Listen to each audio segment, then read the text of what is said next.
Breaking the wall of CNT transistors. AlHaitham AlKalbani, Falling Walls Lab, Oman. Good evening. Let's start with something we have all experienced before. Phones overheating. Or, for example, your battery drains very quickly on your laptops. This happens due to a very important component in our equipment called the transistors. So transistors has been powered from the last 60 years through the silicon transistors. Silicon transistors are basically controllers that switch on and off the current inside the chips, inside our devices. So they have been powering phones to supercomputers.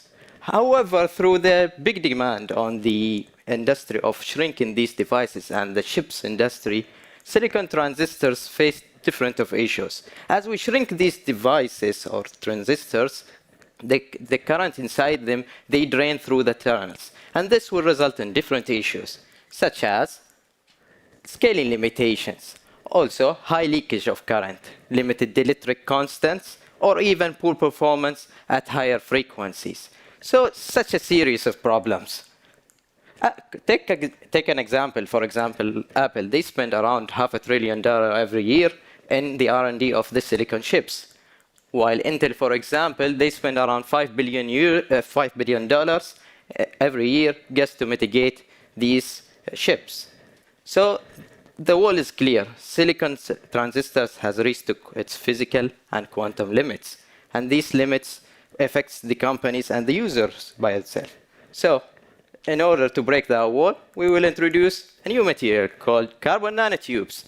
So carbon nanotubes are carbon atoms that rolled on sheets, and they have different advantages. They have higher electrical and thermal conductivity. They're stronger than steel. They have excellent flex properties, so they transform these currents very quickly.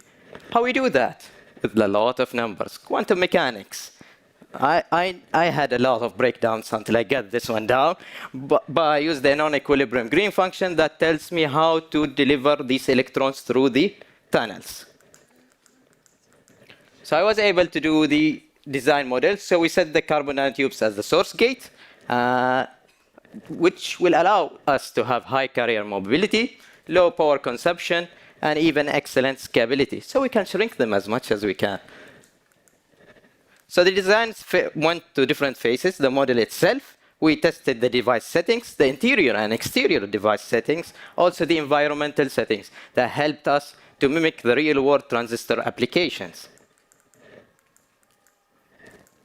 So different of results we had. So the carbon nanotube itself allowed us to apply until 1 nanoampere of current. So with this carbon nanotubes, we can take one step forward than the silicon transistors and enter the new electronics conductors. Thank you very much.